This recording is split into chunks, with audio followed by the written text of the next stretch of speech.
अखिल भूमंडलीय सर्व शिरोमणि मुनि समाज के संस्थापक आदि मुनीश्वर योगेश्वर सदगुरुदेव शिव मुनि महाराज की जय। उपस्थित मुनि वृंद, साधु सज्जन वृंद, संत वृंद, साधक वृंद, आध्यात्म ज्ञान के जिज्ञासु और प्रेमियों, सभी श्रोता वृंद, आप सभी को मेरा कोटिशः नमन, सप्रेम जय जीव।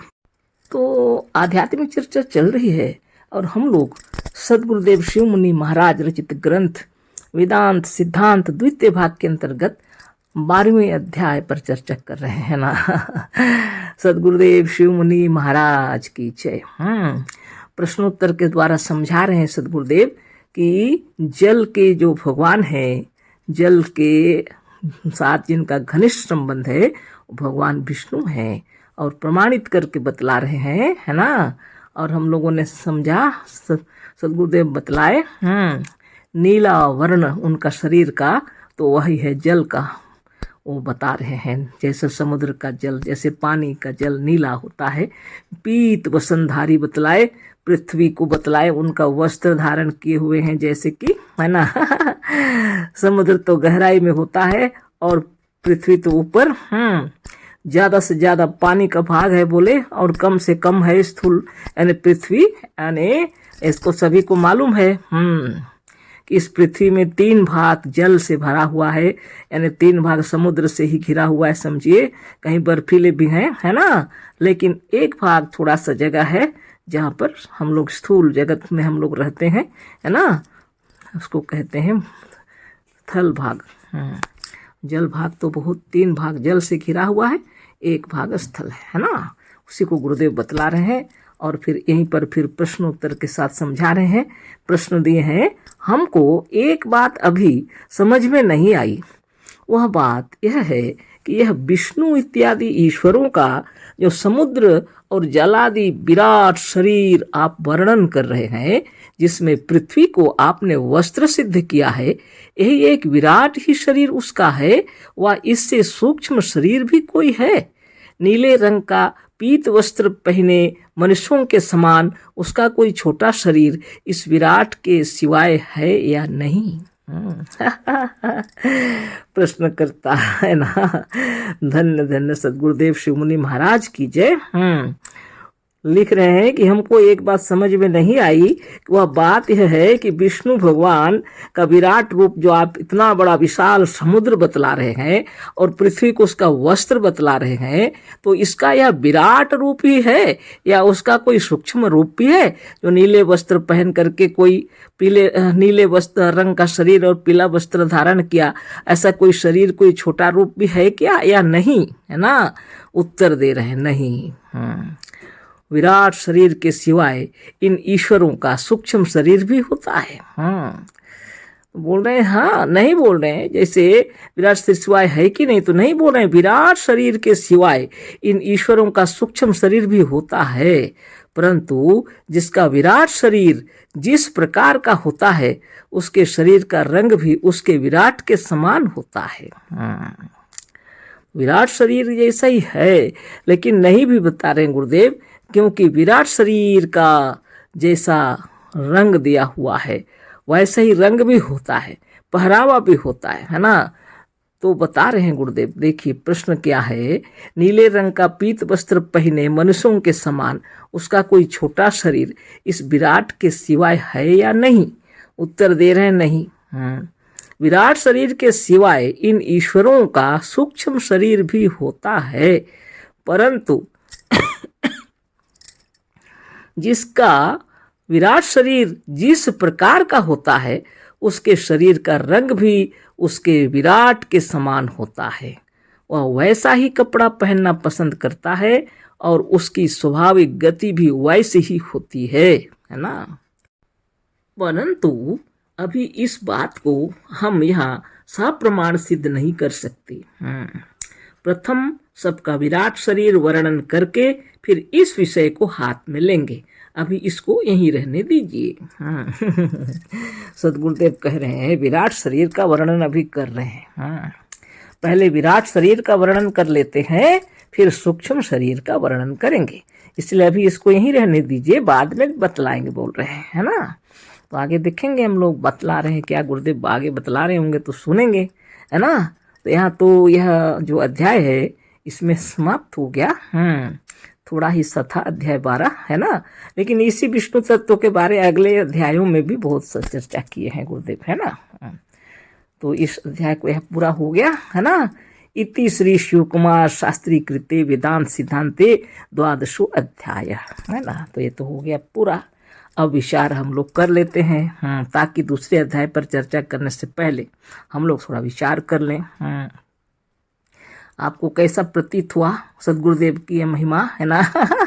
सचमुच में समुद्र का रंग तो नीला ही दिखाई पड़ता है ना। पानी का रंग वास्तव में नीला है, गुरुदेव बतला रहे हैं। थोड़ा सा जल रहता है तो वह सफेद दिखता है अवश्य ही, लेकिन फिर भी उसका वास्तविक रंग नीला है, बता रहे हैं।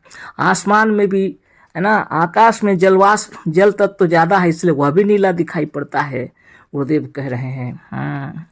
और पीला वस्त्र के बारे बता रहे हैं कि पृथ्वी का रंग पीला है ना। और समुद्र के ऊपर में कहीं कहीं पर जो पीला वस्त्र माने पृथ्वी दिखाई पड़ रहा है, अधिक भाग जल का ही है और कम भाग है पृथ्वी। उसी तरह वस्त्र भी धारण किए हुए हैं भगवान विष्णु, है ना। शरीर के ऊपर में थोड़ा सा वस्त्र धारण करते हैं, पीला वस्त्र। तो यही सब बता रहे हैं गुरुदेव, है ना। तो प्रश्न खुद ही लिखे हैं, प्रश्न का उत्तर भी खुद ही दिए हैं। हम लोग के मनो मस्तिष्क के अंदर में जितने विचार उत्पन्न हो रहे हैं उन्हीं विचारों का उत्तर दे रहे हैं गुरुदेव। हम लोग धन्य हैं जो ऐसे सदगुरु मिले, जो साधक लोग हैं, जो रोज नित्य साधन करते हैं। वो सदगुरु के प्रति हृदय कृतज्ञता से भर जाता है ना। हम लोग सोच में पड़ जाते हैं कि इतना सुंदर ज्ञान सदगुरुदेव दे करके गए हैं। इस साधन को करके हम लोग स्वस्थ निरोग हैं, प्रसन्नचित हैं, परिवार में आनंद विभोर हैं, किसी चीज की कमी नहीं, है ना। ऐसा ज्ञान सदगुरुदेव दे करके गए, इस धरा भूमि में अवतरित होकर के आए और पृथ्वी में आकर के मनुष्य मात्र के कल्याण के लिए, जीव मात्र के कल्याण के लिए उन्होंने यह साधन बतलाया। चक्र भेदन साधन, बाप रे बाप। सिर्फ चक्र भेदन से काम नहीं चलेगा, अष्टांग योग की व्याख्या किए हैं, है ना। यम, नियम, आसन, प्राणायाम, प्रत्याहार, धारणा, ध्यान और समाधि। लेकिन प्रत्येक के साथ इस तरह संलग्न है कि एक को कर लेंगे तो सब पूरा हो जाता है। सिर्फ अहिंसा का ही आप पालन करेंगे तो अष्टांग योग का पालन हो जाएगा, है ना। हृदय से ईर्षा, द्वेष, छल, प्रपंच, कपट दूर करने के लिए प्रयत्नरत रहिए बराबर, तो अष्टांग योग के पालन हो जाएंगे आपके। चक्र भेदन भी उसी में हो जाएगा आपका, है ना। ये संसार चक्र व्यूह के समान है और इसमें हम लोग घुसे हुए हैं। जो इसमें से तैरना अगर आपको चाहिए, इसमें अगर आप तैरना चाहते हैं तो योग साधन करना पड़ेगा, है ना। चक्र भेदन साधन गुरुदेव इतना सुंदर बताए। 18 चक्र का भेदन हम लोग करते हैं शरीर में, 18 जगह पर हम लोग ध्यान लगाते हैं शरीर के। सोचिए, वास्तव में 6 चक्र हैं, पर पूरे शरीर में उसका हिसाब किताब करके गुरुदेव जो बतलाए हैं 18 चक्र का हम लोग भेदन करते हैं पूरे शरीर में। और 18वें चक्र में, प्रत्येक चक्र में 18 अक्षौहिणी सेनाएं विराजमान हैं, निरंतर युद्ध करने के लिए तैयार, और पूरे शरीर की रक्षा करने के लिए हमेशा तैनात। लेकिन मनुष्य इस विषय को नहीं जानते, है ना। अभी जो फिर से लिख रहे हैं, हम देख रहे हैं यूट्यूब सब में देखते हैं, है ना, कि कहते हैं कि फिर कोरोना आ जाएगा, ये होगा वो होगा, बीमारी। अभी बीमारी आया कि नहीं आया, लेकिन मनुष्य के मनोमस्तिष्क पर यह विचार पहुंच गया कि अब फिर से कोरोना आ रहा है। इस विचार को पहले ही फेंक दीजिए मस्तिष्क से, है ना। कहीं कोरोना, कहीं कुछ नहीं, कुछ बेकार की बातों को लेकर के मनोमस्तिष्क को पीड़ित करना सबसे खराब बात है। खांसी, सर्दी, ये तो हमारे भारत भूमि का नियम है। छोटे बच्चे से लेकर वृद्ध तक सभी को जुकाम होगा, सर्दी होगा, खांसी होगा, अच्छा से आता है थूकने भी सबको। कौन सा विकार रह गया शरीर के अंदर? अगर कुछ विकार रह गया तो चक्र भेदन साधन के द्वारा निकाल फेंकिए सबको, है ना। शरीर स्वतः निर्मल और निरामय हो जाएगा।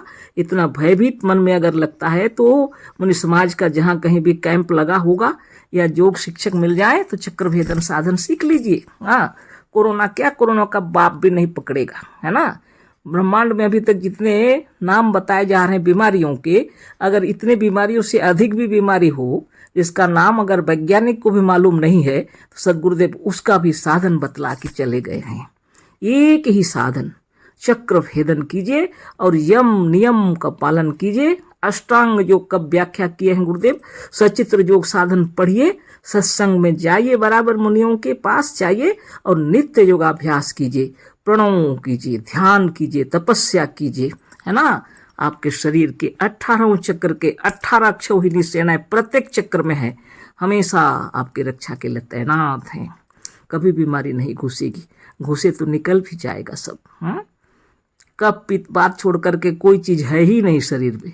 एक कफ पित्त बात त्रिशूलधारी शिव जी स्वयं आप ही हैं, है ना। इस शरीर के रक्षा करने वाले हाथ में आपके अधिकार में है सब।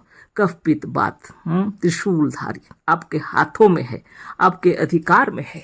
इसलिए आप साधन कीजिए, ध्यान कीजिए, तपस्या कीजिए और स्वस्थ निरोग रहिए गुरुदेव की कृपा से, है ना।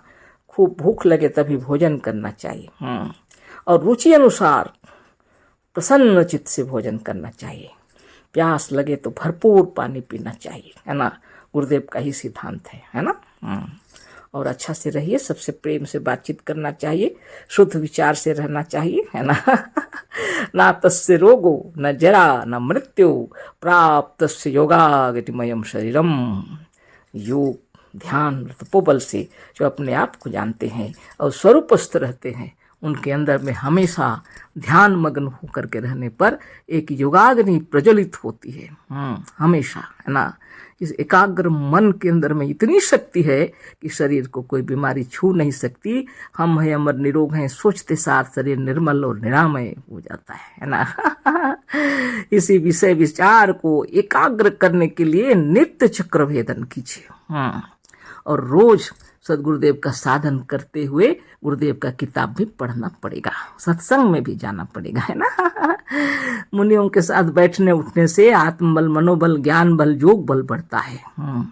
देखिए देहात साइड में, जंगलों में, पहाड़ों में जो लोग रहते हैं, बीच बीच में हमको फोन करते हैं तो हम बोलते हैं नज़दीक में मुनिजन हैं, उनको बुला लो अपने घर में, है ना।